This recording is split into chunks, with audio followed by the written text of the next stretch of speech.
এবার এই সয়াবিনের মধ্যে দিয়ে দেবো পরিমাণ মতো হলুদের গুঁড়ো, দিয়ে দেবো সামান্য পরিমাণে ঝাল লঙ্কার গুঁড়ো, পরিমাণ মতো লবণ। সয়াবিনের মধ্যে এইভাবে দিয়ে দেবো। এবার একসঙ্গে সয়াবিনটা ভালো করে মিশিয়ে নেব। নমস্কার বন্ধুরা, আমি অনিন্দিতা, আপনাদের সকলকে স্বাগত জানাচ্ছি। আজকে আমি সয়াবিন দিয়ে দারুণ স্বাদের একটা রেসিপি আপনাদের সাথে শেয়ার করব। তার জন্য এখানে 1 বাটি পরিমাণে সয়াবিন নিয়েছি, আর এই সয়াবিন আপনারা প্রয়োজন মতো নিতে পারেন। এখানে একটা বোল নিয়েছি, বোলের মধ্যে 1/2 চামচ পরিমাণে লবণ দিয়ে দেব। এবারে এর মধ্যে আমি 1.5 গ্লাস পরিমাণে ফুটন্ত জল দিয়ে দেব। জলের সাথে লবণটা ভালো করে মিশিয়ে নেব। এবারে এর মধ্যে আমি সয়াবিন দিয়ে দেব। আর লবণ দিয়ে সয়াবিনটা যদি এইভাবে ভিজিয়ে রাখা যায়, খুব সহজে কিন্তু সয়াবিনের মধ্যে লবণটা চলে যাবে। একটা পাত্র দিয়ে ঢেকে রাখবো 10 মিনিট। সয়াবিনের এই রেসিপিতে আলু ব্যবহার করব, তার জন্য এখানে একটা মিডিয়াম সাইজের আলু নিয়েছি। আলুর খোসাটা ভালো করে ছাড়িয়ে নেব। আলুর খোসাটা আমি ছাড়িয়ে নিয়েছি। এবার এই আলুটা আমি ডুবো ডুবো করে কেটে নেব। সয়াবিনের রেসিপিতে সামান্য যদি আলু থাকে, খেতে কিন্তু খুবই ভালো লাগে। আর বন্ধুরা, আজকের রেসিপিটা যদি ভালো লাগে, প্লিজ বন্ধুরা একটা লাইক দিয়ে আমাকে একটু উৎসাহিত করবেন। আর চ্যানেলে নতুন হয়ে থাকলে চ্যানেলটিকে সাবস্ক্রাইব করে আমার পাশে থাকবেন। আলুগুলো দেখুন একটু ডুমো ডুমো করে কেটে নিয়েছি। জলের মধ্যে আলুগুলো দিয়ে দেব, দিয়ে এইভাবে ধুয়ে নেব। সয়াবিনের গামলা থেকে ঢাকনাটা খুলে নেব। এর মধ্যে আরও একটু ঠান্ডা জল দিয়ে দেব। এখন কিন্তু সয়াবিনটা বেশ ফুলে নরম হয়ে গেছে, দেখুন একদম নরম হয়ে গেছে। এইভাবে ম্যাশ করে নেব। এর মধ্যে যে ফেনাটা আছে খুব সহজে বেরিয়ে আসবে। তো দেখুন কত ফেনা বেরিয়েছে, আর এইভাবে ফেনাটা বের করে দিতে হবে। এবার সয়াবিনগুলো চেপে জল বের করে দেব। এখানে দেখুন একটা প্লেট নিয়েছি, এর মধ্যে আমি রেখে দেব।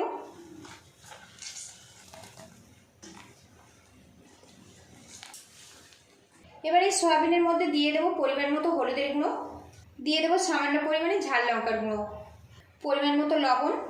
এখানে দেখুন একটা বোলের মধ্যে 3 চামচ পরিমাণে টক দই নিয়েছি, আর ভালো করে ফেটে নিয়েছি। সয়াবিনের মধ্যে এইভাবে দিয়ে দেব।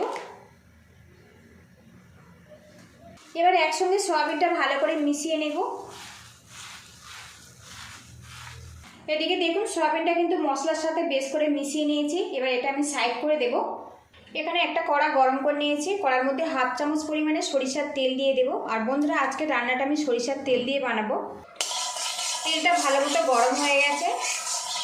আর বন্ধুরা, সয়াবিনের এই রেসিপির জন্য স্পেশাল একটা মশলা বানাবো। এখানে দিয়ে দেবো পেঁয়াজ কুচি। এখানে একটা বড় সাইজের পেঁয়াজ ব্যবহার করেছি।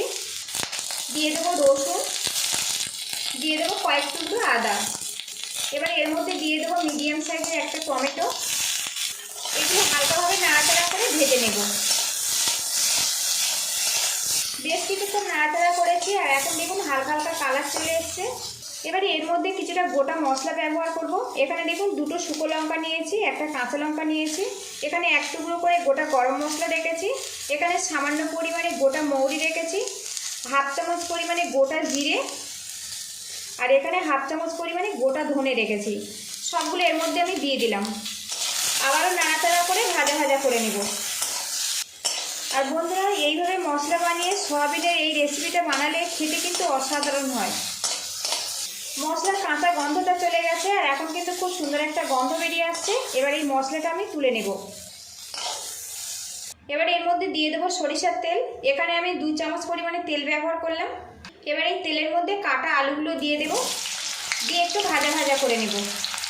আলুটা ভেজে ব্যবহার করলে সয়াবিনের রেসিপিটা কিন্তু অনেক টেস্টিভাবে তৈরি হবে। সামান্য পরিমাণে লবণ দিয়ে দিলাম। লবণটা মিক্স করে আলুটা কিছুক্ষণ ভেজে নেব।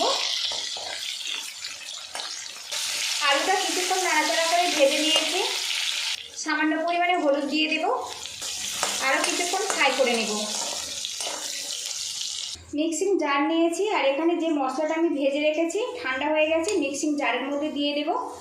আর বন্ধুরা, এখানে লঙ্কাটা কিন্তু আপনারা স্বাদ মতো দেবেন। দিয়ে দেব পরিমাণ মতো হলুদের গুঁড়ো, সামান্য পরিমাণে জল দিয়ে দেব, দিয়ে মিহি করে পেস্ট বানিয়ে নেব। এদিকে দেখুন বন্ধুরা, মশলাটা কিন্তু আমি পেস্ট করে নিয়েছি, আর একদম মিহি করে পেস্ট করতে হবে। এই মশলা থেকে কিন্তু খুব সুন্দর একটা গন্ধ ছেড়েছে। এদিকে আলুটা আমার ভাজা হয়ে গেছে। এবার এই আলুটা আমি তুলে নেব। এবার এই তেলের মধ্যে সামান্য গোটা জিরে দিয়ে দেবো তেজপাতা। ফোড়ন হয়ে গেছে। এবার এর মধ্যে সামান্য কাশ্মীরি রেড চিলি পাউডার দেবো, এতে কালারটা ভালো আসবে, আর এটা একদমই অপশনাল।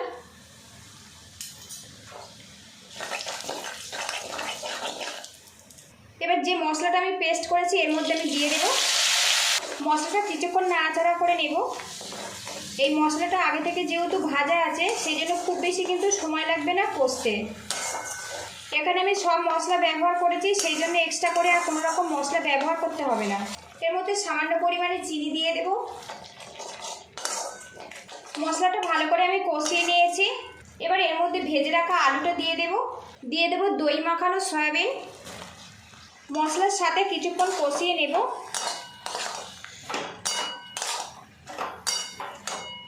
আলু সয়াবিন দিয়ে মশলার সাথে বেশ কিছুক্ষণ কষিয়ে নিয়েছে। মিক্সিং বোল ধোয়া জল অল্প একটু দিয়ে দেব।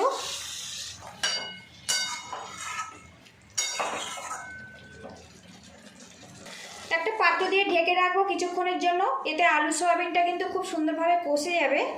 ঢাকনাটা খুলে নেব। আর এখন দেখুন সাইড থেকে তেল বেশ আলাদা হতে শুরু করেছে, আর একটু নাড়াচাড়া করে নেব। এবারে এর মধ্যে দিয়ে দেবো গরম জল। গরম জল দিলে কিন্তু স্বাদটা অনেকটাই বেড়ে যায়, আর যতটা গ্রেভি আপনারা পছন্দ করবেন সেই মতো দেবেন। গ্রেভিটা কিন্তু বেশ ভালো মতো ফুটে গেছে। সামান্য একটু লবণ কম মনে হচ্ছে, লবণ দিয়ে দেব। ভালো করে মিশিয়ে নেব।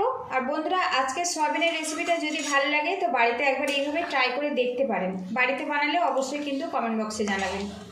ঢাকনা দিয়ে আরও কিছুক্ষণ রান্না করে নেব। ঢাকনাটা খুলে নেব।